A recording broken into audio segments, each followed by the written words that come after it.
properties match the specified criteria. So large assembly performance mode 2. This is where we get into parts that are very large.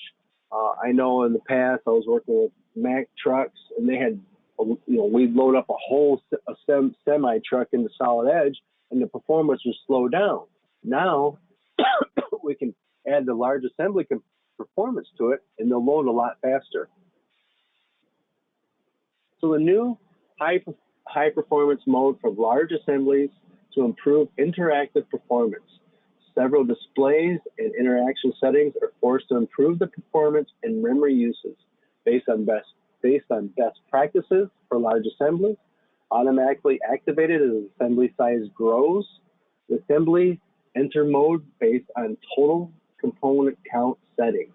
So you can see down below there, it says use large assembly performance mode when the total number of components in the assembly exceed 5,000. And you can specify whatever you want.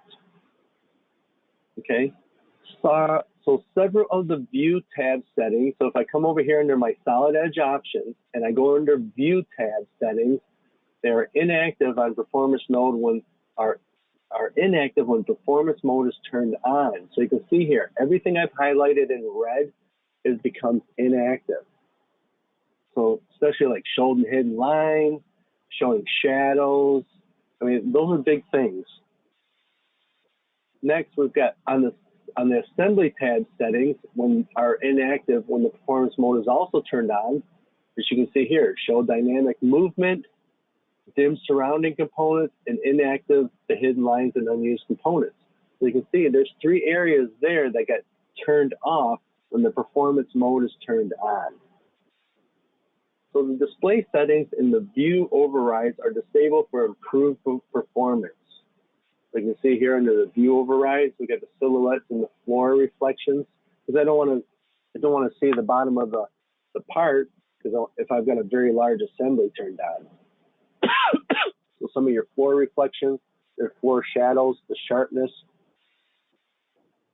the view transitions are all turned off and disabled.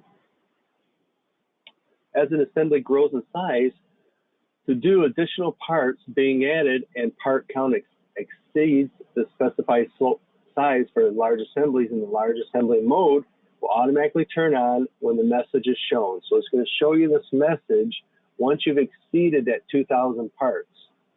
Okay? So you can see here, what is my limit? So here I've got down below in the next window, it's showing me that I've got 1,456 parts that are there, and then I've got unique parts of 697. So as I'm building my assembly, it's going to prompt me, hey, you might want to put this in performance mode. So you can see here we've got before with previous versions of Solid Edge, what was our frame rate to frequency of the grinder. So we were at 41 hertz. And then now after with 2020, we're at 67 hertz with the performance mode turned on. So that was an increase of 163%. Next with the cheese factory, we've got an increase of 200%. So that was a very large one. So next we get into the remesh. So the remesh